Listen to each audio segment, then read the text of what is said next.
Content से basically हम एक बार देख लेंगे कि क्या क्या टॉपिक्स हम ओवरऑल कवर करने वाले हैं आज के इस पर्टिकुलर सेशन में।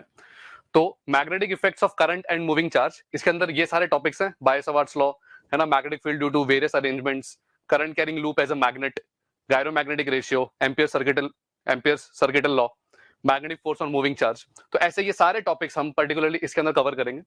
और सिमिलरली ईएमआई के अंदर भी हम ये सारे टॉपिक्स कवर करने वाले हैं, and that is Faraday's laws of EMI, Lenz law, motional EMF.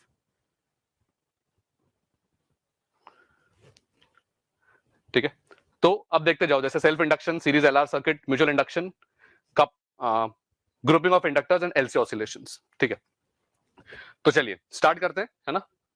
तो magnetic field due two point charge, अब बेसिकली होने क्या वाला है, हमें क्विक रिवीजन करने हैं सारे फॉर्मूले के।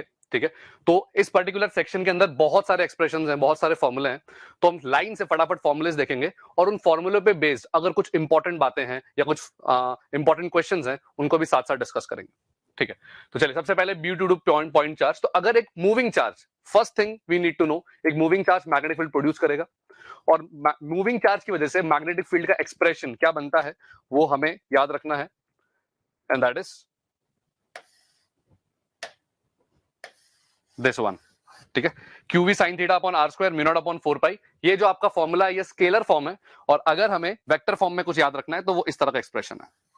ठीक है, तो क्यू वी क्रॉस आर, तो मतलब अगर कोई मूविंग चार्ज आपको दे रखा है और उसकी वजह से किसी भी आर डिस्टेंस पे आपको मैग्नेटिक फील्ड निकालनी है, तो all you need to do is r cross, आपका जो फॉर्मूला है वी क्रॉस आर, और यहां पर पर्टिकुलरली पी पॉइंट पे आपको मैग्नेटिक फील्ड मिल जाएगी इनसाइड। ठीक है, तो ये एक्सप्रेशन थोड़ा नेग्लेक्टेड फॉर्मूला है क्योंकि मोस्ट ऑफ द टाइम हम बायो-सावर्ट्स लॉ पे फोकस करते हैं, लेकिन ये फॉर्मूला याद रहे क्योंकि कई बार सिर्फ मूविंग चार्ज दे दिए जाते हैं और उसकी वजह से मैग्नेटिक फील्ड पूछी जाती है। तो ये इंपॉर्टेंट फॉर्मूला है, प्लीज इसको याद रखेंगे। अगला क्या है, बायो-सावर्ट्स लॉ, ये सबसे स्टैंडर्ड इस पूरे चैप्टर का फॉर्मूला, जहां पर ये expression mu naught upon 4 pi IDL cross r upon r cube, और इसी पर्टिकुलर फॉर्मूले के बेसिस पे बहुत सारी ज्योमेट्रीज में हम फॉर्मूले को डिराइव करते हैं, राइट। तो ये एक्सप्रेशन, ठीक है, ये डीबी का जो एक्सप्रेशन है ये हमने लिखा हुआ है, और इसको अगर मैं इंटीग्रेट कर दूंगा बेसिकली दोनों साइड को, तो ये मुझे मैग्नेटिक फील्ड दे देगा, राइट।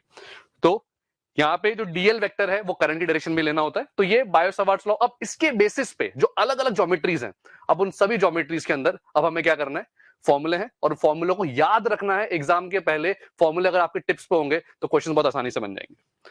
तो चलिए, सबसे पहली ज्योमेट्री है करंट कैरिंग स्ट्रेट वायर आपको दे रखा है, और उसकी वजह से किसी भी आर डिस्टेंस पे मैग्नेटिक फील्ड निकालनी है। तो इसका फॉर्मूला आता है ये वाला सीधा, v naught I upon 4 pi r sine theta 1 plus sine theta 2। ध्यान रहे what is theta 1, what is theta 2। Theta 1 basically आपने जो पर्टिकुलर पॉइंट है जहां पर भी आपको मैग्नेटिक फील्ड निकालना है, वहां से आपको शॉर्टेस्ट डिस्टेंस, जो परपेंडिकुलर डिस्टेंस होगा on the wire, that you need to draw, और उसके बाद में जो एंड पॉइंट्स होंगे वो जो एंगल्स बनाएंगे, एक अबव और एक बिलो। तो उस केस में थीटा 2 जैसे मैंने अबव ले रखा है, थीटा 1 लेट्स से बिलो ले रखा है, तो आपका एक्सप्रेशन ये बनता है। अब एग्जाम में क्या होता है, इस तरह की ज्योमेट्रीज आती नहीं है। वो कैसी आती है, कोई ऐसा आधा अधूरा वायर आ गया, इनफाइनाइट लेंथ का वायर आ गया, ठीक है। तो जैसे कि अगर मान लेते हैं कि यही वायर इनफाइनाइट लेंथ का हो जाए, जो स्पेशल केस होता है ना, फॉर्मूला हम याद भी रखते हैं, तो उस केस में क्या हो जाएगा, theta 1 will tend to 90, theta 2 will tend to 90, and eventually this formula as a special case, है ना, for infinitely long, for infinite wire, ये फॉर्मूला किस में कन्वर्ट हो जाएगा, mu naught I upon 2 pi r. और ये एक्सप्रेशन आपको वैसे भी टिप्स पे ही रहता है, इतनी बार अगर आपने चैप्टर पहले पढ़ा हुआ है तो ये फॉर्मूला बहुत ज्यादा यूज होता है। और ये किसके लिए है, ये है इनफाइनाइट वायर के लिए, जहां पे theta 1 theta 2 both will tend to infinite 90 degrees, right. लेकिन अगर कोई फाइनाइट लेंथ का वायर आ गया तो पर्टिकुलरली इस तरह के अरेंजमेंट के क्वेश्चंस जेई एडवांस में भी पूछे हुए हैं, जेई मेन में भी पूछे हुए हैं। और उसमें होगा क्या कि अब ऐसा केस आ सकता है जहां पर जो पॉइंट है वो वायर के सामने नहीं है, वायर के कहीं नीचे है। अगर वायर के कहीं नीचे वो पॉइंट आ गया तो उस केस में आपको थीटा 1 थीटा 2 कैसे डिफाइन करने होंगे, हमारा फॉर्मूले में क्या था, एक ऊपर और एक नीचे। और अगर कभी ऐसा है दोनों ही एक साइड आ गए तो नेचुरल सी बात है, एक को नेगेटिव लेना है और एक को पॉजिटिव। तो ऊपर वाले पॉइंट का जैसे आप देख सकते हो, theta 2 will be taken as positive, but theta 1 जो कि लॉजिकली नीचे होना चाहिए था, because this is how we have derived, अब ऊपर हो गया तो उसको माइनस साइन के साथ लेना पड़ेगा। तो ये मैं चाहूंगा कि आप ये दोनों एक्सप्रेशन जिस फॉर्मेट में दे रखे हैं इसको आप याद रखें, ठीक है, कि अगर कभी वायर के मतलब जो वायर के सामने पॉइंट नहीं हुआ तो उस केस में ये एक्सप्रेशन, और अगर वायर के सामने पॉइंट हुआ तो उस केस में ये एक्सप्रेशन। अब जेई एडवांस में रिसेंट टाइम्स में ही एक क्वेश्चन पूछा है, काफी अच्छा सवाल है, जरा उसको देख लेते हैं। जैसे कि आप देख सकते हो ये स्टार, और मैं मतलब ये हर स्टूडेंट जो कि जेई मेन जेई एडवांस की तैयारी कर रहा है उसके लिए क्वेश्चन काफी इंपॉर्टेंट हो जाता है कि कैसे आप इसके अंदर वैल्यूज निकालें। अब देखो ये स्टार शेप की पूरी ज्योमेट्री दे रखी है और आपसे बोला है बताइए कि जो एकदम सिमेट्रिक सिस्टम है और इसके सेंटर पे मैग्नेटिक फील्ड कितनी होगी, ये आपसे पूछा है। तो इतनी अच्छी सिमेट्री है कि इसमें एक एक वायर, कितने वायर है टोटल, 1 2 3 4, टोटल 12 वायर्स, राइट। अब ये जो 12 वायर्स हैं, ये 12 वायर्स इस पर्टिकुलर पॉइंट पे एग्जैक्टली सिमेट्रिक डिस्टेंस पे होने की वजह से सेम मैग्नेटिक फील्ड प्रोड्यूस करेंगे। तो अब हमें, आप तो किसी भी एक पर फोकस कर लो, लेट्स से मैंने इस वायर पे फोकस किया, तो ये वाला वायर, ये वाला वायर, आप जरा सोचो क्या ये एक वायर, 2 वायर, 3 वायर सारे मिलकर, है ना, इतनी परफेक्ट सिमेट्री है कि सब ये एंगल 30 30 30 30 करके डिस्ट्रीब्यूट हो जाएंगे पूरे में। तो ये एंगल कितना हो गया 30 डिग्री, ठीक है, ये एंगल कितना हो गया 30 डिग्री। ऐसे करते हुए सारे, मतलब आप ऐसे अरेंजमेंट सोचोगे तो ऐसी कितनी लाइंस बनेंगी, ऐसी टोटल 12 लाइंस बनेंगी, और 360 डिवाइड बाय 12 करते ही एंगल 30 डिग्री आ गया।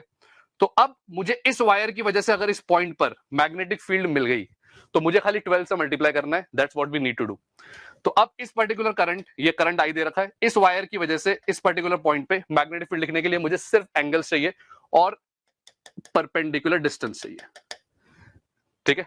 तो अब देखो ये अपना कंसर्न पॉइंट है। अभी जस्ट मैंने पिछले वाले केस में बताया कि इस वायर के सामने पॉइंट नहीं है तो हमें एंगल्स कैसे चाहिए होते हैं, तो ये 30 डिग्री हो गया और ये पूरा एंगल कितना हो गया 60 हो गया, तो बस काम हो गया। और अब दूसरा ये भी दे रखा है, इसमें जो डायमेट्रिकली ऑपोजिट पॉइंट है ना, उनके बीच का डिस्टेंस 4a है, मतलब ये दोनों के बीच का डिस्टेंस 4a है, ऊपर वाला पॉइंट नीचे वाले पॉइंट की डिस्टेंस 4a, तो ऑब्वियस सी बात है ये 4a हो गया। तो ये चारों के चारों सेगमेंट्स इक्वल हैं, ये सेगमेंट, ये सेगमेंट, ये सेगमेंट, चारों सेगमेंट इक्वल हैं, जिसकी वजह से ये डिस्टेंस कितना हो गया, ये डिस्टेंस हो गया a। तो बस हमारा एक्सप्रेशन बन गया, मैग्नेटिक फील्ड कितना हो गया mu naught I upon 4 pi a, क्योंकि परपेंडिकुलर डिस्टेंस वही है, इनटू साइन 60 माइनस साइन 30, ठीक है। और इस पूरे एक्सप्रेशन किससे मल्टीप्लाई कर देंगे, इस पूरे को 12 से मल्टीप्लाई कर दो और यहां से आपका आंसर आ गया। तो ये बहुत इंपॉर्टेंट क्वेश्चन है ना। आई होप के इसको आप रिवाइज भी करें, और मैंने जानबूझ के इसको डिटेल में डिस्कस भी किया क्योंकि ये क्वेश्चन इंपॉर्टेंट हो सकता है आने वाले एग्जाम्स में। चलिए अगला आगे बढ़ते हैं। अब देखो जरा नेक्स्ट ज्योमेट्री क्या है, सर्कुलर लूप की। अब एक सर्कुलर लूप की वजह से मैग्नेटिक फील्ड सेंटर पे और उसके एक्सिस पे, दोनों फॉर्मूले बेहद इंपॉर्टेंट है, याद रखने हैं आपको। B equal to mu naught n I upon 2r, जहां पर n क्या है नंबर ऑफ टर्न्स, और उसकी एक्सिस का जो एक्सप्रेशन है mu naught n I r square upon 2r square plus x square to the power 3/2।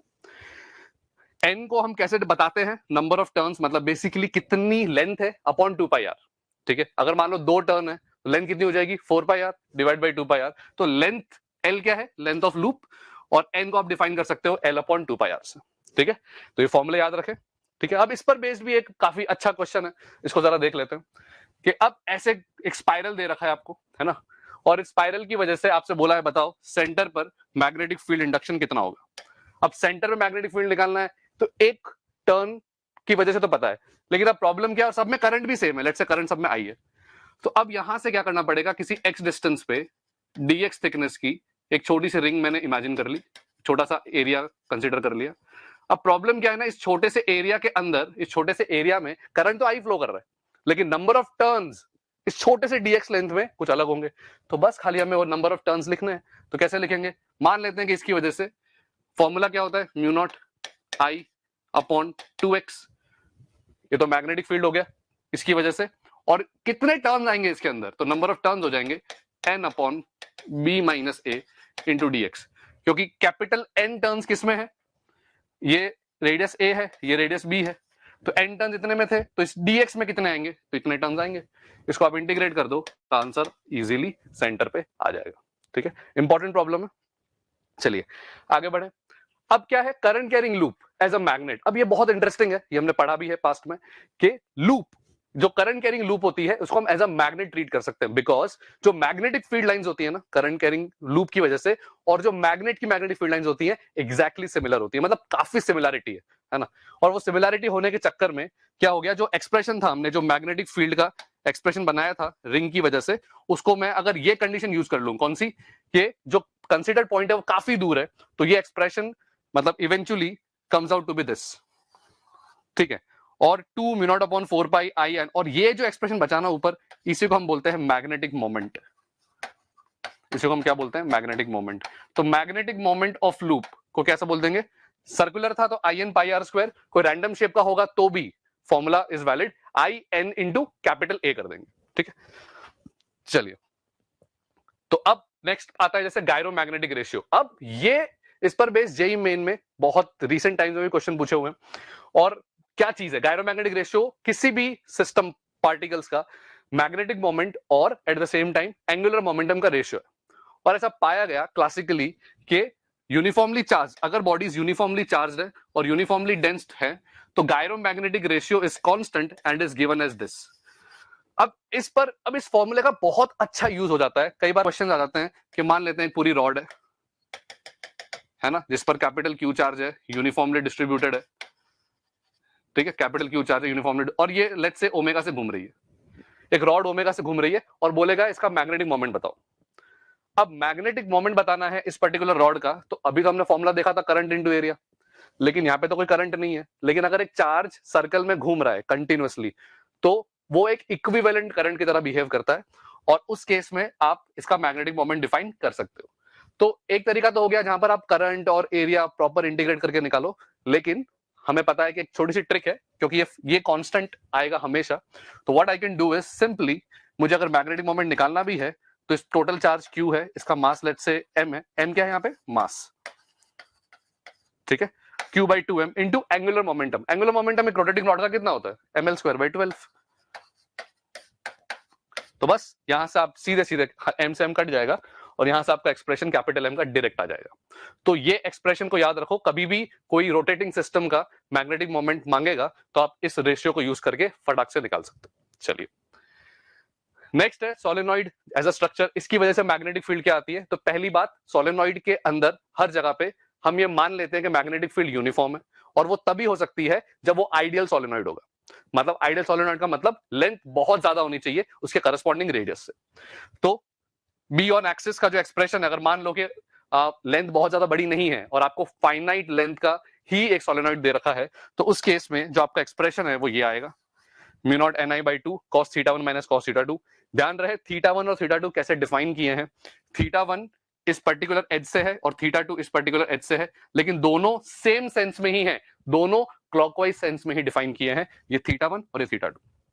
ठीक है, कई बार क्वेश्चन पूछ लेते हैं, बताओ कि इस फाइनाइट लेंथ के सोलेनॉइड के एग्जैक्टली सेंटर पे मैग्नेटिक फील्ड बताइए।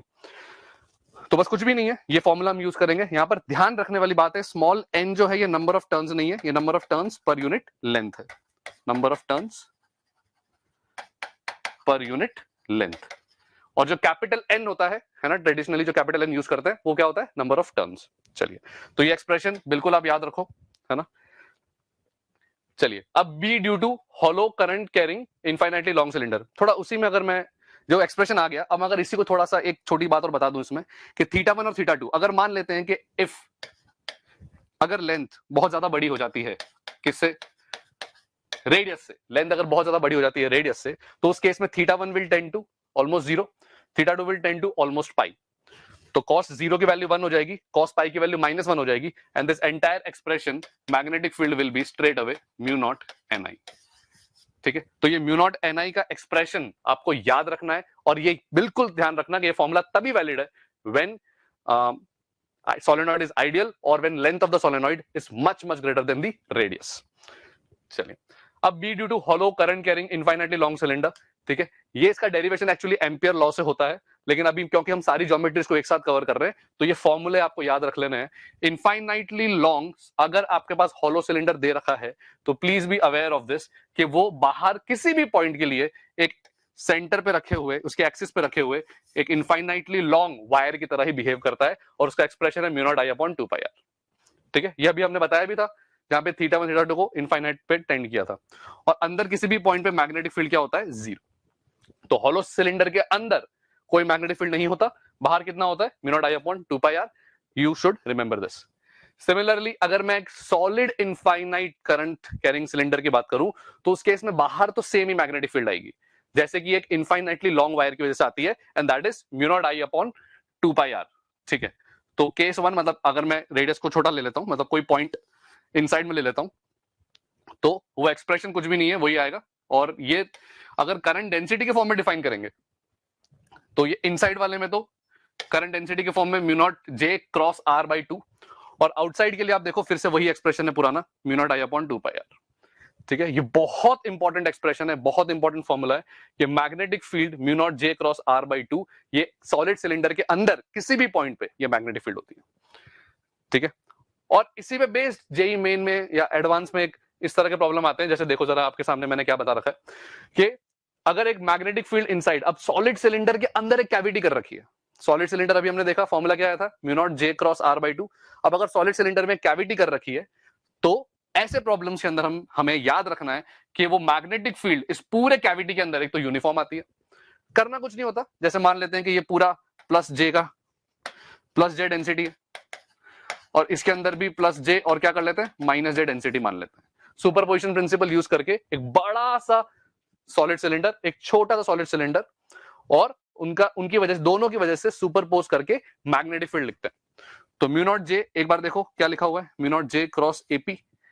एपी क्या हो गया, जो एपी वेक्टर यहां से आ गया, और दूसरा जे क्रॉस ये आ गया बीपी वेक्टर, तो बी और पी। ठीक है, बी किसका उसका सेंटर है ना। फॉर्मूला क्या है अपना, फॉर्मूला है जो सॉलिड सिलेंडर की वजह से होता है वो mu naught J cross r by two, right. तो बस आर वेक्टर को एक बड़े सिलेंडर के हिसाब से लिख दिया एक बार, एक छोटे सिलेंडर के हिसाब से लिख दिया एक बार, और जब मैं एपी माइनस बीपी करूंगा यहां से तो बेटा ये इफेक्टिवली कुछ भी नहीं आएगा, दोनों की एक्सिस के बीच का डिस्टेंस आएगा। तो ये फॉर्मूला आप याद रख सकते हो कि अगर कभी भी सॉलिड सिलेंडर के अंदर कैविटी है तो सीधे सीधे half mu naught J cross l, where l is the distance between the axis. ठीक है, distance between the axis of solid cylinder and cavity. चलिए, अब इनफाइनाइटली लार्ज शीट दे रखी है, उसका जो फॉर्मूला हैगा वो आपके सामने ये रहा, म्यू नॉट के बाई टू। और यहां पर के क्या है, के को हम क्या बोलते हैं, करंट डेंसिटी या फिर विड्थ डेंसिटी, उसके जो पूरे सरफेस में कैसे करंट डिस्ट्रीब्यूटेड है तो उसको हम बोलेंगे के। तो होगा क्या, अगर लार्ज शीट दे रखी होगी ना तो उसकी करंट डेंसिटी मेंशन्ड होगी। तो बस म्यू नॉट के by two, and the best part is uniform आती है, जो मैग्नेटिक फील्ड आएगी वो यूनिफॉर्म आएगी। जैसे कि आप देख सकते हो करंट बाहर की तरफ है, आप सिंपली है ना आई क्रॉस आर, है ना करंट आई क्रॉस आर करोगे, मैग्नेटिक फील्ड कहां गई, इधर की तरफ, खत्म। और ये इसके यहाँ पे हर जगह पे मैग्नेटिक फील्ड इतनी ही आएगी, डिस्टेंस से इंडिपेंडेंट आएगी। और नीचे कहीं पर भी करोगे तो है ना मैग्नेटिक फील्ड इधर की तरफ आएगी। तो बस ये बात आप थोड़ी याद रख लो, फॉर्मूला भी बहुत इंपॉर्टेंट है। तो अभी मैंने जितने भी आपको फॉर्मूले बताए ये एग्जाम के पहले आपके टिप्स पे होने बहुत जरूरी है, इफ यू आर लाइक कि मुझे स्कोर करना है इस पर्टिकुलर पेपर में। एम्पियर्स सर्किटल लॉ, ठीक है। अब ये क्या बताता है कि किसी भी सर्किट, मतलब अगर मान लो कोई एक हाइपोथेटिकल मैंने एक लूप ले ली और उसमें अगर मैंने बी डॉट डीएल का इंटीग्रेशन किया उस पूरे लूप में, क्लोज लूप में, तो वो वैल्यू हमेशा किसके बराबर आती है, म्यू नॉट आई के बराबर। मतलब integration of B dot DL will be equal to mu naught I enclosed, अंदर जितना करंट होगा उसके बराबर आएगा। तो इसको मैं एक छोटे से इलस्ट्रेशन से आपको समझा देता हूं कि क्या हो रहा है। तो जरा देखो, आप देख सकते हो यहाँ पर बहुत सारी लूप्स हैं, L1, L2, L3, 3 लूप्स हैं, और बहुत सारे infinitely long current carrying wires हैं, I1, I2, I3, I4, बहुत सारे करंट कैरिंग वायर्स हैं। आपसे बोला है बताइए बी डॉट डीएल की वैल्यू निकालनी है आपको हर एक लूप के लिए, L1, L2, L3 हर एक लूप के लिए निकालनी है। तो क्या करेंगे, L1 लूप के लिए integration of B dot DL मुझे निकालना है। क्या बोला गया है, सिर्फ इनसाइड, मतलब जो एनक्लोज करंट है उसका फंक्शन है, मतलब जैसे L1 वाला ये है, ठीक है। तो L1 लूप के लिए I1 करंट ऊपर जा रहा है, I2 करंट नीचे जा रहा है, ठीक है। और आप देखो एरो कैसा दे रखा है, एरो इस तरह का दे रखा है, तो आप अगर ऐसे फिंगर्स घुमाओगे तो अंगूठा ऊपर जा रहा है, तो I1 को पॉजिटिव मानेंगे, I2 को नेगेटिव मानेंगे, ठीक है। तो इन तरीके से mu naught I1 minus I2 आप डिफाइन कर सकते हो। सिमिलरली, और बाहर मतलब I4 और I3 का कंट्रीब्यूशन नहीं आएगा क्योंकि वो लूप के बाहर हो गए। सिमिलरली अब मैं अगर बात करता हूं L2 के लिए, तो L2 में 3 करंट्स हैं जो अंदर हैं, I1, I2 और I4, I3 का कंट्रीब्यूशन नहीं आएगा। और L2 को भी आप देखो आपने इस तरीके से घुमाया हुआ है, अगर इस तरीके से घुमाओगे तो ऊपर वाले करंट्स पॉजिटिव जाएंगे और नीचे वाला करंट नेगेटिव जाएगा। तो आप देख सकते हो सिर्फ I2 को नेगेटिव में लिया है, I4 और I1 पॉजिटिव है, ठीक। सिमिलरली L3 के लिए, अब L3 में से कोई करंट क्रॉस ही नहीं हो रहा, कोई करंट कैरिंग वायर क्रॉस नहीं हो रहा, तो इसके लिए B dot DL straight away आप क्या ले सकते हो, 0, ठीक है। तो चलिए एक छोटा सा इलस्ट्रेशन था, बस आपको ये ध्यान रखना है कि बी डॉट डीएल आप जिस डायरेक्शन में इसको इंटीग्रेट करोगे, है ना, जिस लाइन इंटीग्रल आप जिस डायरेक्शन में लोगे उसके अकॉर्डिंग डिसाइड होगा कौन सा करंट पॉजिटिव है कौन सा करंट नेगेटिव है। चलिए, तो ये तो सारी बातें हो गई magnetic effects due to current, मतलब करंट कैरिंग वायर की वजह से कैसे मैग्नेटिक फील्ड आती है। अब बात करेंगे कि अगर कोई चार्ज है ना या कोई करंट मैग्नेटिक फील्ड में रख दिया जाए तो उस पर कैसे कैसे क्या फोर्स लगता है। तो सबसे फंडामेंटल फॉर्मूला, ठीक है, magnetic force on a moving charge is q v cross B. अब ये वी क्रॉस बी होने के चक्कर में ही हमें याद हमेशा रखना है कि मैग्नेटिक फोर्स कभी वर्क ही नहीं कर सकता, क्योंकि जो फोर्स का डायरेक्शन है वो वेलोसिटी के परपेंडिकुलर है। तो क्या ध्यान रखना है, ये डायरेक्शन चेंज कर सकता है यस, लेकिन कभी काइनेटिक एनर्जी या स्पीड चेंज नहीं कर सकता, तो ये हमें ध्यान रखना है। और यहां पे मैंने नोट में भी आपको लिखा हुआ है, since force is perpendicular to velocity, power due to magnetic force is always zero. ठीक है, magnetic force can not increase और decrease the speed, speed change नहीं कर सकता, कभी नहीं कर सकता, डायरेक्शन चेंज कर सकता है। ठीक है, तो अब अगर वही कुछ कुछ ज्योमेट्रीज हैं, कुछ कुछ अलग अलग इसके ज्योमेट्रीज क्या बोले, ट्रेजेक्टरीज हैं। अगर मैं कोई चार्ज पार्टिकल को मैग्नेटिक फील्ड में रख देता हूं तो वो कैसे कैसे मूव कर सकता है, तो कुछ जैसे सबसे पहला है सर्कुलर पाथ, और इसके रिजल्ट्स बहुत इंपॉर्टेंट है, ये आपको मैं बता रहा हूं। और ये सारे अलग अलग सारे फॉर्मूले बहुत इंपॉर्टेंट है कि आप यहां पर किया कुछ भी नहीं है, खाली मैंने फोर्स बैलेंस कर दिया, क्योंकि जो QVB फोर्स होगा वो वेलोसिटी के परपेंडिकुलर ही होना है।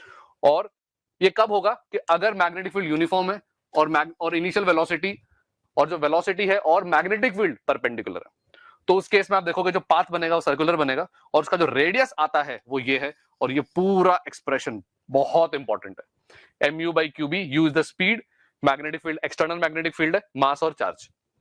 ठीक है, ये मोमेंटम है, और के हो गई आपकी काइनेटिक एनर्जी।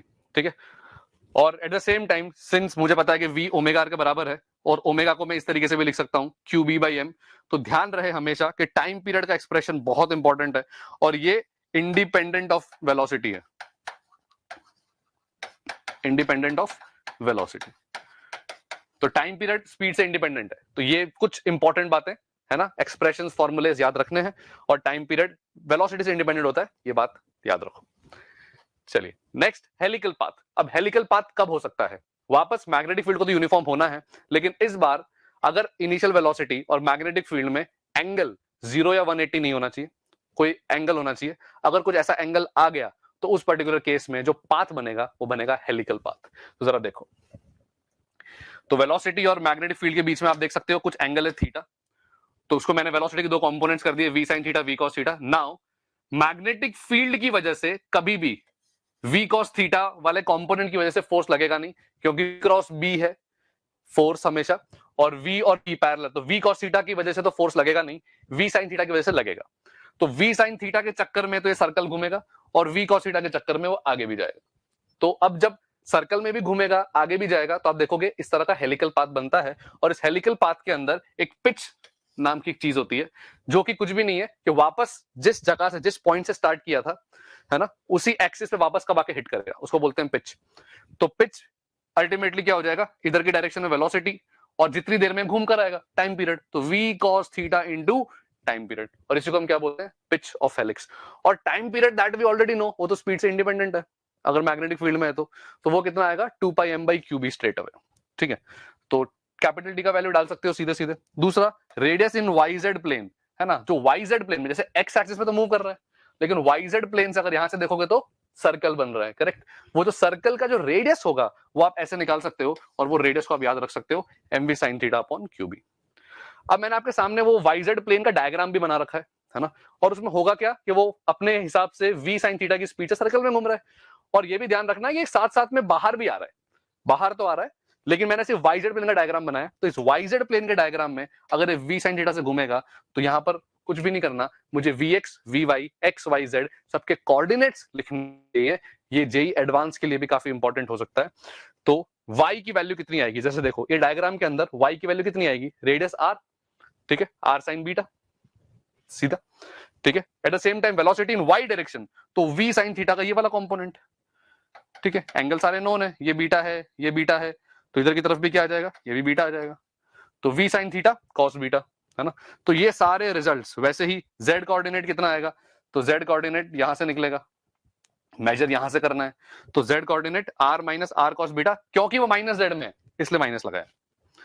ठीक है, और वीजेड क्या हो जाएगा, वही वी साइन थीटा का साइन कंपोनेंट, तो v sine theta into sine beta. तो हेलिक्स पाथ में आपको एक्स वाई जी कोऑर्डिनेट कैसे लिखे हैं वो पता होना चाहिए, v x v y v z क्या हुआ है वो पता होना चाहिए। वी वाई और वी जेड आप देखो हमेशा उनका रिजल्टेंट वी साइन थीटा ही आएगा। आपको ये लग रहा होगा sir v y v z change हो रहा है, आपने तो बोला स्पीड, हाँ तो मैं यही बोल रहा हूँ, स्पीड चेंज नहीं होती, स्पीड चेंज नहीं होगी, कंपोनेंट्स की वैल्यू चेंज हो सकती है। ठीक है, चलिए अब चार्ज पार्टिकल को, अभी तो खाली प्योर मैग्नेटिक फील्ड में था, चार्ज पार्टिकल इलेक्ट्रिक और मैग्नेटिक फील्ड दोनों में हुआ, तब कैसा पाथ हो सकता है, तो जरा देखो उसमें तब क्या होगा। तो चार्ज पार्टिकल अगर ई और बी दोनों में है तो इस पे नेट फोर्स जो लगेगा वो इलेक्ट्रिक फोर्स भी लगेगा और मैग्नेटिक फोर्स भी लगेगा, इसको हम क्या बोलते हैं, लॉरेंट्ज फोर्स। ठीक है, तो ये लॉरेंट्ज फोर्स कब लगता है कि मूविंग चार्ज पार्टिकल पे, जब पार्टिकल में इलेक्ट्रिक फील्ड और मैग्नेटिक फील्ड दोनों होती है, और ये फ्रेम इंडिपेंडेंट होता है ना, individually magnetic force frame dependent है और इलेक्ट्रिक फोर्स भी फ्रेम डिपेंडेंट है, लेकिन ये कॉम्बिनेशन में ये फ्रेम इंडिपेंडेंट होते हैं, ये बहुत इंपॉर्टेंट पॉइंट है, याद रखना है। कंबाइंड फोर्स में लिखा भी हुआ है, इसको बोलते हैं, अगर ई बी और वी तीनों पैरेलल हो गए तो ऑब्वियसली बात है मैग्नेटिक फोर्स तो लगेगा ही नहीं, जो लगेगा इलेक्ट्रिक फोर्स लगेगा और उसकी वेलोसिटी बढ़ती जाएगी, बस इसी डायरेक्शन में मूव करता जाएगा, अनडिविएटेड चला जाएगा। अब यहां पर आता है मास स्पेक्ट्रोमीटर। अब ये एक ऐसा अरेंजमेंट है जहां पर हम क्या करें, जरा देखो, एक चार्ज पार्टिकल को हमारा डिजायर है कि हम स्ट्रेट लाइन में जाने दें और फिर उसके बाद में सिर्फ प्योर मैग्नेटिक फील्ड के अंदर वो उसको मूव कराएं, तो जरा देखो क्या हो रहा है। The applied electric and magnetic field satisfy the relation E equal to VB. अब अगर E इक्वल टू वीबी हो गया ना, तो इसका मतलब जैसे मान लो एक चार्ज पार्टिकल को भेजा, मैग्नेटिक फील्ड आप देख सकते हो अंदर और इलेक्ट्रिक फील्ड लेट से, तो अगर E इक्वल टू वीबी वाली कंडीशन मैंने फॉलो करा रखी है, ठीक है, तो ये कंडीशन हो जाती है अनडिविएशन, मतलब अनडिविएटेड, पाथ इज अनडिविएटेड अगर इलेक्ट्रिक फील्ड और वेलोसिटी और मैग्नेटिक फील्ड, और ये वापस ऑब्वियसली भी इंपॉर्टेंट है कि electric field is perpendicular to velocity is perpendicular to magnetic field, अगर ये कंडीशन है और ये कंडीशन है, दोनों मिलकर आप हमेशा याद रखना कि पाथ स्ट्रेट लाइन में आएगा, ठीक है, पाथ अनडिवाइडेड जाएगा, अनडिवाइडेड पाथ से जाने के बाद में, ठीक है, अब मैग्नेटिक फील्ड के इन्फ्लुएंस में वो अलग अलग जगह पे जाके हिट करेंगे, और अगर अलग अलग जाके हिट करेंगे तो रेडियस का फॉर्मूला होता ही है m v upon q B. तो पॉइंट इज कि कभी कभार जो माइन्यूट छोटे पार्टिकल्स होते हैं उनका मास कैसे डिटरमाइन करें, तो मास डिटरमाइन करने के लिए ये तरीका यूज किया जाता है जहां पर हम इस पार्टिकल को स्ट्रेट लाइन में भेजकर फिर उनको अलग अलग रेडियस में घूमते हैं। ठीक है, तो जैसे देखो सबके पास स्पीड तो वही आ गई क्योंकि मैंने अरेंजमेंट ही ऐसा कर रखा है, तो v वही हो गया, b वही हो गया क्योंकि वो तो फिक्स है। चार्ज, अगर सारे चार्ज पार्टिकल को मैंने इंश्योर किया है कि चार्ज सेम है, तो आप देखोगे जैसा रेडियस आएगा वैसा मास आएगा, तो यहां से आप मास की वैल्यू निकाल सकते हो based upon the value of the radius जहां से आके हिट करेगा। तो ये एक्सपेरिमेंट के अंदर जो इंपॉर्टेंट बात सीखी हमने वो ये थी कि ईवीबी तीनों परपेंडिकुलर होने पर और ई इक्वल टू वीबी होने पर पाथ जो पार्टिकल का होगा वो स्ट्रेट लाइन होगा, याद रहे। चलिए अब जो हमने किसकी बात की थी, मैग्नेटिक फोर्स किस पे था, चार्ज पार्टिकल पे। अब मैग्नेटिक फोर्स होना करंट कैरिंग वायर। अब करंट कैरिंग वायर पे जब मैग्नेटिक फोर्स की बात करेंगे तो एफ रिजल्टेंट कितना आ रहा है, तो आईडीएल क्रॉस बी, और ये एक्सप्रेशन ऑफ कोर्स सबसे फंडामेंटल फॉर्मूला है magnetic force on a current carrying wire, ये फॉर्मूला पे याद रखना है। अगर मैग्नेटिक फील्ड यूनिफॉर्म हो जाएगी तो ये जो बी वेक्टर है वो बाहर आ जाएगा और इफेक्टिवली ये फॉर्मूला इसमें कन्वर्ट हो जाएगा, जहां पर एल को बोलते हैं हम वेक्टर लेंथ। ठीक है, तो हमें कोई फर्क नहीं पड़ता उसका पाथ कैसा, जैसे मान लो ये अजीब सा वायर हो तो वेक्टर लेंथ का मतलब क्या है, सीधे सीधे पी और क्यू को आप एक स्ट्रेट लाइन से कनेक्ट कर दो और वो जो लेंथ होगी बस वही डिटरमाइन करेगा कितना फोर्स लगेगा, and force is I L cross B. ठीक है, तो करंट, तो ऑब्वियसली बात है if current loop of any shape is place, मतलब अगर एक पूरी लूप रख दी, ठीक है, और बोल दिया कि मैग्नेटिक फील्ड यूनिफॉर्म है, ठीक है, मैग्नेटिक फील्ड इज यूनिफॉर्म, तो इस लूप पर फोर्स 100% जीरो ही होगा क्योंकि जीरो इस लूप की। तो कभी भी किसी मैग्नेटिक फील्ड में किसी वायर को रखोगे और अगर वो क्लोज लूप है तो उस पर हमेशा नेट फोर्स जीरो होगा, और अगर कुछ फाइनाइट लेंथ का वायर है या उबड़ खाबड़ से शेप का है तो आप उसकी वेक्टर लेंथ निकालिए और उस वेक्टर लेंथ को इस फॉर्मूले में डाल दो I L cross B, you will get the force, magnetic force on current carrying wire. जैसे कि अब ये एग्जांपल मैं इसलिए बता रहा हूं क्योंकि रिजल्ट एक तो आपको याद भी रखना है, और इस वायर की वजह से इस वायर पर पूछा गया, देखो मैग्नेटिक फोर्स पर यूनिट लेंथ कितना लगेगा। ठीक है, तो अब फॉर्मूला तो हमें पता है आई एल क्रॉस बी, तो क्या इस वायर की वजह से इस छोटा सा कोई सेगमेंट ले लो लेट्स से एल लेंथ का, तो इस वायर की वजह से मैग्नेटिक फील्ड कितनी होती है, क्या चलो मुझे तो इस पे ही फोर्स निकालना है, करेक्ट, फोर्स क्या होता है आई टू L और मैग्नेटिक फील्ड इस वायर की वजह से इस वायर पर हर जगह है तो सेम, तो म्यू नॉट I1 अपॉन 2 पाई डी, ये फोर्स हो गया उस सेगमेंट पे। तो देयरफॉर आपसे पूछा क्या है, फोर्स पर यूनिट लेंथ, तो कितना हो गया mu naught I1 I2 upon 2 पाई डी। तो ये फोर्स पर यूनिट लेंथ निकल गया। ठीक है, क्या कौन सा फॉर्मूला यूज किया, I, L और B, ये फॉर्मूला यूज कर लिया। डायरेक्शन अगर पता लगाएं तो इस करंट की वजह से मैग्नेटिक फील्ड लाइंस ऐसी होंगी, तो इस पर मैग्नेटिक फील्ड लाइन अंदर की तरफ होंगी, करंट ऊपर जा रहा है तो I क्रॉस B करते ही देखोगे आप फोर्स इधर की तरफ लगेगा। तो what you need to remember कि दो करंट कैरिंग वायर अगर स्ट्रेट मतलब सेम डायरेक्शन में करंट कैरी कर रहे हैं तो दे विल अट्रैक्ट, इनके बीच में अट्रैक्शन होगा, और अगर ऑपोजिट डायरेक्शन होती तो इनके बीच में रिपल्जन होता। तो ये याद आप रख सकते हो। Torque on a current carrying loop, अगर मैंने किसी लूप को, अब देखो हमने क्या देखा कि अगर मैग्नेटिक फील्ड में मैं किसी लूप को रख देता हूं, ध्यान रहे, तो नेट फोर्स तो जीरो होता है, लेकिन टॉर्क जीरो होगा ये जरूरी नहीं है, हो भी सकता है जीरो, लेकिन टॉर्क लग सकता है, ये पॉसिबिलिटी जरूर है। तो क्या है टॉर्क का एक्सप्रेशन कैसे डिफाइन करते हैं, वो डिफाइन करते हैं m क्रॉस बी, जहां पर m हम पहले ही डिफाइन कर चुके हैं, क्या है m, मैग्नेटिक मोमेंट। हमने थोड़ी देर पहले ही थी कि एक लूप को हम क्या मान सकते हैं, एक मैग्नेट, और उसका मैग्नेटिक मोमेंट कितना होगा, current into area into number of turns. ठीक है, तो और हमेशा याद रखना टॉर्क इस तरीके से लगेगा कि m vector will try to align itself in direction of b। ठीक है, हमेशा m वेक्टर b वेक्टर की डायरेक्शन में जाने की कोशिश करेगा, टॉर्क इस तरीके से ही लगेगा कि m वेक्टर हमेशा b वेक्टर की डायरेक्शन में जाने की कोशिश करेगा। तो एक तो ये हो गया। दूसरा, मैग्नेटिक डाइपोल, अगर मैंने किसी मैग्नेटिक फील्ड में, मतलब वही वाली बात है, अगर पोटेंशियल एनर्जी की बात करें तो पोटेंशियल एनर्जी भी हम डिफाइन कर सकते हैं। जैसे कि आप एक बात को याद रखो, इलेक्ट्रोस्टैटिक्स में जैसे डाइपोल के एक्सप्रेशंस है ना, उस पर टॉर्क का एक्सप्रेशन P क्रॉस E और माइनस P डॉट E, वो जो एक्सप्रेशंस हैं जहां पर डाइपोल को इलेक्ट्रिक फील्ड में रखते हैं, बिल्कुल वैसे ही करंट कैरिंग लूप को जब हम मैग्नेटिक फील्ड में रखते हैं तो वो सारे के सारे, क्योंकि वो जो लूप है वो एक डाइपोल की तरह बिहेव कर रही है, तो ये एक्सप्रेशंस जो P क्रॉस E थे वो M क्रॉस B बन गया, जो माइनस P डॉट E था तो E की जगह B आ गया, P की जगह M आ गया।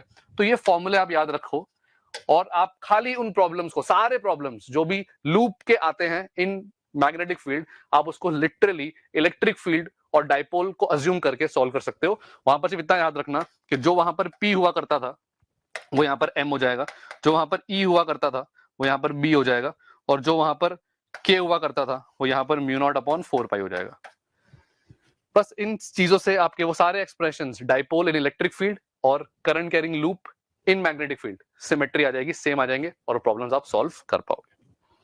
चलिए, अब इसमें अर्थ मैग्नेटिज्म, अब अर्थ मैग्नेटिज्म का क्या है, और इस पे खास करके जेई मेन में काफी प्रॉब्लम्स आते हैं, तो याद क्या रखना है इसके अंदर, एक तो 2-3 तरह के इसमें टर्म्स हैं ना, बड़े इंपॉर्टेंट से टर्म्स हैं, और वो क्या है, magnet, this is given the angle between geographical meridian and magnetic meridian is called declination. तो सबसे पहले हम इस टर्म की बात कर रहे हैं, डिक्लिनेशन, फिर बात करेंगे एंगल ऑफ डिप। ठीक है, तो डिक्लिनेशन क्या है, जैसे आप मान लो अर्थ के किसी पर्टिकुलर पॉइंट पे हो, ठीक है, और आपको एक ट्रू नॉर्थ की डायरेक्शन है, और दूसरी जो आपका मैग्नेटिक नॉर्थ है, जो कंपास आपको दिखा रहा है। ठीक है, तो ट्रू नॉर्थ और जो कंपास आपको नॉर्थ दिखा रहा है उनके बीच का जो एंगल होता है उसी को हम बोलते हैं डिक्लिनेशन एंगल। ठीक है, अब वो जो ट्रू नॉर्थ की डायरेक्शन है वो हो गया आपका ज्योग्राफिक, जिस पर्टिकुलर वर्टिकल प्लेन में ट्रू नॉर्थ लाई करेगा बच्चे, उसको हम क्या बोलेंगे, ज्योग्राफिक मेरिडियन। और जिस पर्टिकुलर वर्टिकल प्लेन में आपका मैग्नेटिक नॉर्थ लाई करेगा, दैट इज जहां पर आपका कंपास, जो मैग्नेटिक कंपास है वो शो करेगा, उसको हम बोलेंगे मैग्नेटिक मेरिडियन। तो ज्योग्राफिक मेरिडियन और मैग्नेटिक मेरिडियन के बीच का जो एंगल होता है उसे हम क्या बोलते हैं, डिक्लिनेशन एंगल। ठीक है, angle between geographic and magnetic meridian. और मैंने यहाँ पे दोनों डेफिनेशंस भी लिख रखी हैं in case you want to read. तो मैग्नेटिक मेरिडियन और ज्योग्राफिक मेरिडियन क्या होते हैं वो मैंने अभी आपको एक्सप्लेन किया। अब एंगल ऑफ डिप क्या होता है, अब angle of dip basically magnetic field lines जो होती हैं वो अर्थ के, जो हम बोलते हैं कि इस ऐसे जायंट मैग्नेट हम इमेजिन करते हैं अर्थ के कोर में। अभी जो मैग्नेटिक फील्ड है आप देख सकते हो, उसका जो नॉर्दर्न हेमिस्फीयर है उससे आप मैग्नेटिक फील्ड को इमर्ज होते हुए देखते हो, और जो सदर्न हेमिस्फीयर है उसके अंदर मैग्नेटिक फील्ड को टर्मिनेट होते हुए देखते हो। तो जब मैग्नेटिक फील्ड किसी अर्थ पे सरफेस पे आके हिट करती है ना, तो मैग्नेटिक फील्ड किसी ना किसी एंगल पे आती है ना। तो जैसे मान लेते हैं कि ये अर्थ का एक सरफेस है और यहाँ पर मैग्नेटिक फील्ड कुछ ऐसे आ गई, तो इसके दो कंपोनेंट्स होंगे, अंडरस्टूड है। ठीक है, तो इसको हम बोलते हैं बी वर्टिकल कंपोनेंट और इसको हम बोलते हैं बी हॉरिजॉन्टल कंपोनेंट। ठीक है। और ये जो express it is the angle with the direction of resultant intensity subtends with the horizontal line, ठीक है। अब ये जो एंगल हुआ ना, ये इसको हम क्या बोलते हैं, एंगल ऑफ डिप, ठीक है। तो एंगल ऑफ डिप कितना हो गया आपको दिख ही रहा है यहां से, tan phi is equal to B vertical upon B H. क्या याद रखोगे वो बता देता हूं, हमेशा नॉर्दर्न हेमिस्फीयर में बी वर्टिकल ऊपर होगा, ठीक है, और सदर्न हेमिस्फीयर में बी वर्टिकल नीचे होगा। बी हॉरिजॉन्टल हमेशा अर्थ सरफेस के पैरेलल होगा, और ये result northern hemisphere southern hemisphere दोनों में वैलिड है, ठीक है। तो डिक्लिनेशन एंगल क्या होता है वो पता होना चाहिए, और डिप एंगल क्या होता है ये पता होना चाहिए। अब मैंने वो जो चीज मैंने बताई वही आपके सामने डायग्राम मैंने बना दिया, जैसे आप देख सकते हो कि अगर ये मैग्नेटिक मेरिडियन है, मैग्नेटिक मेरिडियन में हमेशा याद रखना कि जो बी हॉरिजॉन्टल होता है वो हमेशा ट्रू नॉर्थ की तरफ जा रहा है, सॉरी मैग्नेटिक नॉर्थ की तरफ जा रहा है। कहा जा रहा है मैग्नेटिक नॉर्थ। तो ये जो डायरेक्शन है वो मैग्नेटिक नॉर्थ की तरफ जा रही है, ठीक है। B horizontal will always point towards the magnetic north, ये हमेशा याद रखना, ठीक है। ये हो गया आपका बी वर्टिकल जो डाउनवर्ड डायरेक्शन में लग रहा है, तो इसका मतलब ये कौन सा हेमिस्फीयर हो गया, सदर्न हेमिस्फीयर हो गया। और यहां से मैं tan phi जो मैंने अभी आपको बताया डिफाइन भी कर दिया हमने, वो कितना हो गया, B vertical upon B H. At the same time ये जो एंगल थीटा है ये एक ज्योग्राफिक मेरिडियन है, ये मैग्नेटिक मेरिडियन है, उसके बीच का जो एंगल है उसको हम क्या बोलेंगे, डिक्लिनेशन एंगल थीटा, ठीक है।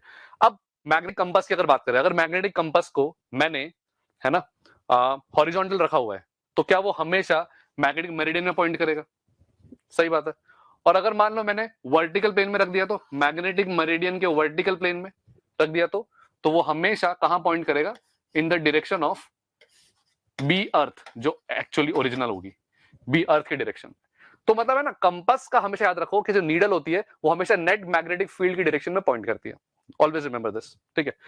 तो ये, तो आप हॉरिजॉन्टल रखोगे तो वो जो पॉइंट करेगा जिस डायरेक्शन में, वो वर्टिकली अगर आप कट करोगे तो वो क्या बन जाएगा, वो बन जाएगा आपका मैग्नेटिक मेरिडियन। और अगर मैग्नेटिक मेरिडियन वाले प्लेन में आपने प्लेन डिसाइड कर लिया और उसमें अगर आपने मैग्नेट को रख दिया तो ऑटोमेटिकली डायरेक्शन क्या बन जाएगी, बी अर्थ की बन जाएगी, ठीक है। चलिए, तो अब ये जेई मेन के लिए काफी इंपॉर्टेंट है, वाइब्रेशन मैग्नेटोमीटर। अब इसको याद रखना, वाइब्रेशन मैग्नेटोमीटर में क्या हो रहा है। तो वाइब्रेशन मैग्नेटोमीटर कुछ भी नहीं है, हॉरिजॉन्टल प्लेन में एक फ्रीली मैग्नेट को छोड़ दिया है और वो फाइनली जिस डायरेक्शन में जाके रुकेगा, ठीक है, वो होगी आपका मैग्नेटिक, वो जो ट्रू मैग्नेटिक नॉर्थ की डायरेक्शन है पॉइंट पे जाके अटकेगा, ठीक है।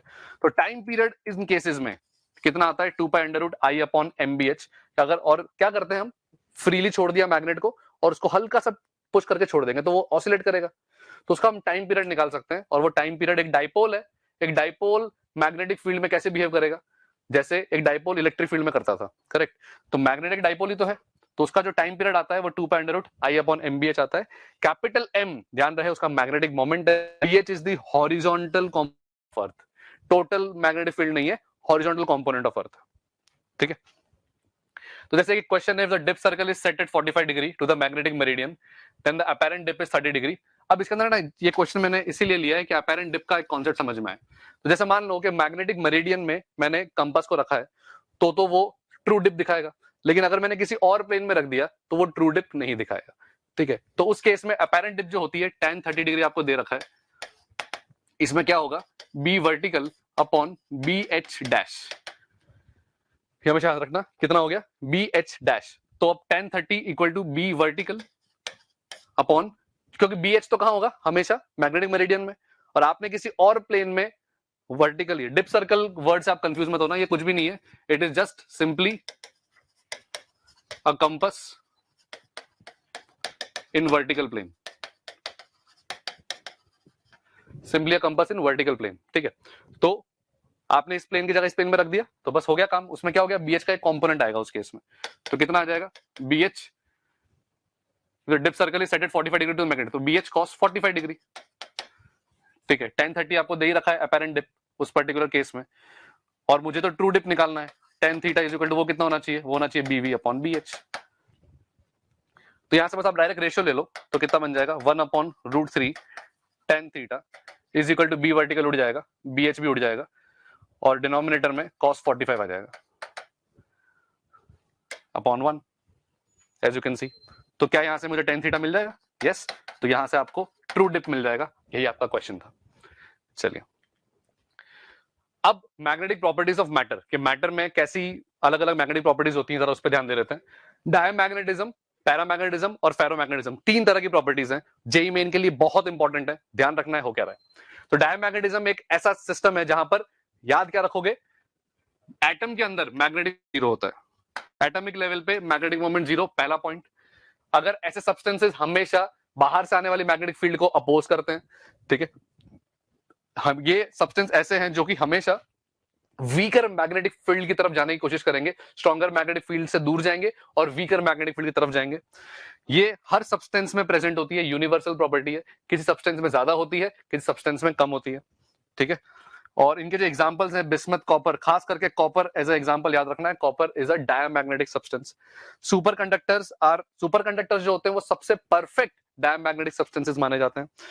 और at the same time susceptibility जो होती है, जो ससेप्टिबिलिटी अभी मैं बताऊंगा, ससेप्टिबिलिटी डायमैग्नेटिज्म की जीरो, मतलब टेम्परेचर पे डिपेंडेंट नहीं होगी, टेम्परेचर पे डिपेंडेंट नहीं होगी ससेप्टिबिलिटी, कोई एक्सप्रेशन ही नहीं है, ये बात याद रखनी। तो डायमैग्नेटिज्म या डायमैग्नेटिक सब्सटेंस ऐसे सब्सटेंसेस हैं जो बाहर वाली मैग्नेटिक फील्ड को से दूर जाना चाहते हैं, वो अपने आप को मैग्नेटाइज करना नहीं चाहते। पैरामैग्नेटिक सब्सटेंसेस ऐसे सब्सटेंसेस हैं जो अपने आप को मैग्नेटाइज करना चाहते हैं, ठीक है। तो जैसे मैग्नेटिक फील्ड कभी आएंगी तो दे और खास करके उनके जो एटॉमिक लेवल पे उनके पास खुद का डाइपोल मोमेंट होता है, पहला पॉइंट, वो अपने आप को मैग्नेटाइज करना चाहते हैं, दूसरा पॉइंट, ठीक है। और वो हमेशा स्ट्रॉन्गर मैग्नेटिक फील्ड की तरफ भागने की कोशिश करेंगे, हमेशा स्ट्रॉन्गर मैग्नेटिक फील्ड की तरफ जाएंगे। और इनके जो एग्जांपल्स हैं, खास करके एल्यूमिनियम, सोडियम, कैल्शियम, है ना, तो ये सब एग्जांपल हैं। एल्यूमिनियम खास करके याद रखो, पैरामैग्नेटिक के लिए एल्यूमिनियम अच्छा एग्जांपल है। और जो मैग्नेटाइजेशन होता है, पाया गया है कि inversely proportional to absolute temperature, जो कि इस तरह के साथ आता है, किसके लिए, पैरामैग्नेटिक सब्सटेंस के लिए जो मैग्नेटाइजेशन होता है। आप बोलोगे सर मैग्नेटाइजेशन क्या है, उसकी डेफिनेशन बस अभी अगले स्लाइड में बता रहा हूं। मैंने अभी क्या किया है, पैरामैग्नेटिज्म की सारी प्रॉपर्टीज एक साथ लिस्ट कर दी है, डायमैग्नेटिज्म की सारी प्रॉपर्टी लिस्ट कर दी है। आपके सामने दो टर्म आए, एक आ गया मैग्नेटाइजेशन और दूसरा आ गया ससेप्टिबिलिटी, ठीक। तो ससेप्टिबिलिटी देखो, यहां पर जो एक्सप्रेशन बन रहा है, देखो आप क्या बन रहा है, ये एक्सप्रेशन बन गया C mu naught upon capital T, ये ससेप्टिबिलिटी का एक्सप्रेशन है, ठीक है। और इसको हम क्या बोलते हैं, क्यूरीज लॉ। तो हमेशा याद रखना कि अगर मैंने टेम्परेचर बढ़ाया तो पैरामैग्नेटिज्म या मैग्नेटाइजेशन जो प्रॉपर्टी है वो धीरे धीरे कम होना चालू होती है, इनवर्सली प्रोपोर्शनल होती है टेम्परेचर की। ज्यादा टेम्परेचर बढ़ाने पर मटेरियल के पास जो मैग्नेटाइज होने की इच्छा है वो कम हो जाती है। तीसरा है फेरोमैग्नेटिज्म। ये आप ऐसा समझ लो कि ये हाइपर वर्जन है, किसका हाइपर वर्जन है, ये हाइपर वर्जन हो गया पैरामैग्नेटिज्म का, ठीक है। पैरामैग्नेटिक क्या चाहता है, अपने आप को मैग्नेटाइज करना। फेरोमैग्नेटिक मटेरियल्स अपने आप को बहुत जल्दी से मैग्नेटाइज करना चाहते हैं, ठीक है। They have strong tendency to move from a region from weak to, ठीक है, मतलब स्ट्रांगली अट्रैक्टेड होते हैं। और इसके अंदर सबसे इंपॉर्टेंट टर्म है एक डोमेन, ठीक है। इनके अंदर एक एक्सचेंज कपलिंग, एक क्वांटम फिनोमिना होता है, जिसकी वजह से इनके अंदर बहुत सारे छोटे छोटे स्ट्रक्चर्स बन जाते हैं, छोटे छोटे पॉकेट्स बन जाते हैं, और उन सारे पॉकेट्स में डाइपोल मोमेंट कुछ ऑलरेडी होता है, ठीक है। जिसके चक्कर में ये अगर एक्सटर्नल मैग्नेटिक फील्ड आती है, ये बहुत तेजी से अपने आप को मैग्नेटाइज करते हैं। तो इसमें एक डोमेन, एक छोटे रीजन का नाम होता है। और ये क्यों ऐसे डोमेन्स बनते हैं, तो उसके लिए टर्म याद रख लो, एक्सचेंज कपलिंग करके एक फिनोमिना होता है। इसकी डिटेल हमारे कोर्स में वैसे भी नहीं है, तो आपको सिर्फ ये वर्ड्स याद रखने कि डोमेन क्यों बनते हैं, एक्सचेंज कपलिंग की वजह से। डोमेन की वजह से होता क्या है कि छोटे छोटे ग्रुप्स बन जाते हैं, जिसकी वजह से बहुत तेजी से ये लोग अपने आप को मैग्नेटाइज कर पाते हैं। चलिए, तो अब इसका जो क्या ससेप्टिबिलिटी बोलते हैं, वो भी टेम्परेचर डिपेंडेंट है। लेकिन याद हमेशा रहे, जैसे जैसे टेम्परेचर बढ़ाओगे तो फेरोमैग्नेटिज्म का जो नेचर है वो कम होता जाएगा, वो वीक होता जाएगा टेम्परेचर बढ़ाने पर। और ऐसा टेम्परेचर अगर आपने बहुत बड़ा टेम्परेचर बढ़ा दिया तो वो ultimately ferromagnetic material paramagnetic phase में चला जाएगा। तो जब वो जिस टेम्परेचर पे जाएगा उसको हम बोलते हैं क्यूरीज टेम्परेचर, ठीक है। The temperature of transition from ferromagnetic to paramagnetism is called Curie's temperature. और उस पैरामैग्नेटिक फेज में अगर ससेप्टिबिलिटी डिफाइन करेंगे तो उसका एक्सप्रेशन कुछ आपके सामने मैंने लिखा हुआ है, C upon T minus TC, ठीक है। C upon T minus TC। C क्या है, क्यूरीज कांस्टेंट, TC क्या है, क्यूरीज टेम्परेचर, और कैपिटल T क्या हो गया, जो आपका टेम्परेचर है। और ये पैरामैग्नेटिक फेज में ससेप्टिबिलिटी फेरोमैग्नेटिक मटेरियल की डिफाइन नहीं की है, फेरोमैग्नेटिक मटेरियल की पैरामैग्नेटिक फेज में डिफाइन की है, और ये फॉर्मूला याद रखना है। तो अब ये दो टर्म की जो बात करनी है यहाँ पे, एक तो हो गया मैग्नेटाइजेशन और दूसरा हो गया मैग्नेटिक इंटेंसिटी। अभी जो दोनों एक्सप्रेशन है, मैग्नेटाइजेशन और मैग्नेटिक इंटेंसिटी, इनके फॉर्मूले आप याद रख लो। क्या चीज हो रही है? मैग्नेटाइजेशन बेसिकली मटेरियल की प्रॉपर्टी है और मैग्नेटिक इंटेंसिटी एक्सटर्नल फैक्टर्स की प्रॉपर्टी है। तो जैसे कोई भी मटेरियल होगा और बाहर से कोई मैग्नेटिक फील्ड आ रही है बी नॉट, तो ये मटेरियल मैग्नेटाइज होगा, तो इसकी खुद की भी प्रोड्यूस होगी बी आई। तो बी नॉट और बी आई है तो दोनों मैग्नेटिक फील्ड स्ट्रेंथ थी। तो अब क्या कर दिया इन्होंने फॉर कन्वीनियंस के बी मैग्नेटिक फील्ड तो मीडियम डिपेंडेंट है, तो हमने क्या कर दिया, एक ऐसी प्रॉपर्टी, एक ऐसा वेक्टर डिफाइन कर दिया जो सिर्फ एक्सक्लूसिवली एक्सटर्नल फैक्टर्स पर डिपेंड करता है। हमने कैपिटल एम ऐसा डिफाइन कर दिया जो सिर्फ और सिर्फ कोर मटेरियल की प्रॉपर्टी है। और याद रखना कि ये जो बी आई है ना, जो अंदर मटेरियल की वजह से जो मैग्नेटिक फील्ड आ रही है, इसको मैं चलो बी आई बोल देता हूं, वो म्यू नॉट एम डायरेक्ट लिख सकते हो हमेशा, और जो बी नॉट होगा इसको आप डायरेक्टली लिख सकते हो म्यू नॉट इंटू एच। ठीक है, तो डिफाइन ऐसे किया है, देखो आप एच की वैल्यू कितनी है, बी अपॉन म्यू। ठीक है, तो म्यू नॉट प्लस और टोटल बी कितना होगा, दोनों का एडिशन है ना। तो यहां से बी नॉट की जगह डाल दिया बी आई, बी एम की जगह डाल दिया B M, basically B I है। ठीक है, और यहां से आपका एक्सप्रेशन देखो ये बन गया। ये रिजल्ट बहुत इंपॉर्टेंट है क्योंकि यही रिजल्ट अल्टीमेटली अभी एम बाई एच, अभी मैं बताने वाला हूं, एम बाई एच कुछ भी नहीं है, वो ससेप्टिबिलिटी बन जाएगा। ठीक है, ये आगे लिखा भी है, देखो आप एम बाई एच है ना, तो यही है। तो एम बाई एच तो म्यू आर माइनस वन, यही एम बाई एच हो गया, और इसी को हम ससेप्टिबिलिटी बोलते हैं। ठीक है, तो ये छोटे छोटे एक्सप्रेशंस हैं कि भाई मैग्नेटाइजेशन का फॉर्मूला क्या है, ये याद रखना है। बी जो होता है किसी भी मटेरियल के अंदर एडिशन होता है, बी नॉट को इंडिपेंडेंटली डिफाइन किया mu naught into H, B M को इंडिपेंडेंटली डिफाइन किया म्यू नॉट इंटू एम। ठीक है, और ऐसे करके आपने म्यू आर और ससेप्टिबिलिटी में एक रिलेशन निकाला, जो कि अभी आगे दिखाई रहा हूं आपको। ठीक है, magnetic susceptibility, what is this now? तो it is a measure, it is a measure of how a magnetic material responds to an external field. ठीक है, ये छोटी होती है पैरामैग्नेटिक के लिए, डायमैग्नेटिक के लिए नेगेटिव होती है, और फेरोमैग्नेटिक के लिए बहुत बड़ी होती है। ठीक है, तो डायमैग्नेटिक और आप देख सकते हो, डायमैग्नेटिक के लिए -1 से 0, ये जस्ट एक स्मॉल नंबर है, स्मॉल नंबर, कोई भी फाइनाइट नंबर है, कोई ऐसे अपर लिमिट नहीं है, क्योंकि बहुत ज्यादा बड़ी हो जाएगी तो फेरोमैग्नेटिक मर जाएगा मटेरियल। तो एक छोटा सा नंबर है, कोई फिक्स नंबर नहीं है। म्यू आर की वैल्यू बेसिकली, क्योंकि फॉर्मूला ये है ना, mu R equal to 1 plus susceptibility, तो ये फॉर्मूला याद रखो। What is mu R? Relative permeability है ना। तो ये एक्सप्रेशंस याद रखो, एग्जाम में सीधे प्रॉब्लम आ सकते हैं, ससेप्टिबिलिटी दे देगा या रिलेटिव परमिएबिलिटी दे देगा, ससेप्टिबिलिटी निकालो। ठीक है, अब इस पर्टिकुलर टॉपिक में लास्ट जो सेक्शन है वो ये है हिस्टेरेसिस। अब हिस्टेरेसिस क्या है, ये बताता है कि अगर किसी फेरोमैग्नेटिक मटेरियल को मैंने मैग्नेटाइजेशन और डीमैग्नेटाइजेशन की प्रोसेस से गुजारा, तो उसमें जो कर्व बनते हैं वो अपने ओरिजिनल पाथ को फॉलो नहीं करते। मतलब मैंने किसी मटेरियल को मैग्नेटाइज किया तो लेट्स से ऐसा कर्व बना, फिर उसको डीमैग्नेटाइज किया ना, तो it is not following its original path. और इसी क्योंकि, और आप देखो मैंने ससेप्टिबिलिटी को क्या बताया था, ससेप्टिबिलिटी कुछ भी नहीं है, कैपिटल एम बाई एच है। ठीक है, ये आई कुछ नहीं है अपना, वही कैपिटल एम ही है। ठीक है, तो एम बाई एच का रेशियो है। अब आप देखो जरा, कोई एक पर्टिकुलर एच पर अगर कितनी वैल्यू आ गई, कभी ये वैल्यू आ रही है, कभी ये वैल्यू आ रही है, कभी ये, तो अलग अलग आ रहे हैं, सेम एच पर अलग अलग एम आ रहे हैं, तो मतलब इसकी एक यूनिक ससेप्टिबिलिटी डिफाइन नहीं होती। और ये कितना मैग्नेटाइज होगा या कितना मैग्नेटाइज हो चुका है, ये किस पे डिपेंड करता है? ये डिपेंड करता है उसकी हिस्ट्री पे, पहले क्या वैल्यू थी है ना, पहले कितना मैग्नेटाइज था, तो उस पर डिपेंडेंट है। और हिस्टेरेसिस इसी को बोलते हैं कि हमेशा आप देखोगे मैग्नेटाइजेशन और डीमैग्नेटाइजेशन में एक लैग चल रहा होता है। ठीक है, चलिए, तो अब होगा क्या कि जैसे मान लो मैंने पूरा मैग्नेटाइज करके उसको डीमैग्नेटाइज किया, तो देखा गया कि मैग्नेटिक फील्ड एक्सटर्नल हटाने के बाद भी इसमें कुछ इंटरनल मैग्नेटाइजेशन रह गया, तो इसको हम क्या बोलते हैं? इसको हम बोलते हैं रिटेंटिविटी। फिर अब अगर उस रिटेंटिविटी को हटाना है मुझे, तो मुझे उल्टी डायरेक्शन में मैग्नेटिक फील्ड लगानी पड़ेगी, और इसको बोलते हैं हम कोएर्सिविटी। ठीक है, तो यही टर्म लिखे हुए हैं। तो रिवर्स मैग्नेटाइजिंग फील्ड जो मुझे लगानी पड़ेगी, ताकि मैं ये अंदर जो रिटेन हो गया उसको हटाना है, तो उसके लिए मुझे जो एक्स्ट्रा मैग्नेटिक फील्ड लगानी पड़ेगी बाहर से, उसको कोएर्सिविटी बोलेंगे। और मटेरियल को मैग्नेटाइज करने के बाद पूरा डीमैग्नेटाइज कर दिया, एक्सटर्नल मैग्नेटिक फील्ड रिमूव करने के बाद भी अगर मटेरियल में कुछ मैग्नेटाइजेशन रह गया, उसे हम बोलते हैं रिटेंटिविटी। ठीक है, और हमेशा याद रखना, ये जो लूप का पूरा एरिया होता है, जो लूप का पूरा एरिया होता है, ये एनर्जी डेंसिटी के बराबर होता है। मतलब कितनी एनर्जी इसने कंज्यूम की होगी एक साइकिल में, वो सीधे सीधे एरिया का फंक्शन होता है। ठीक है,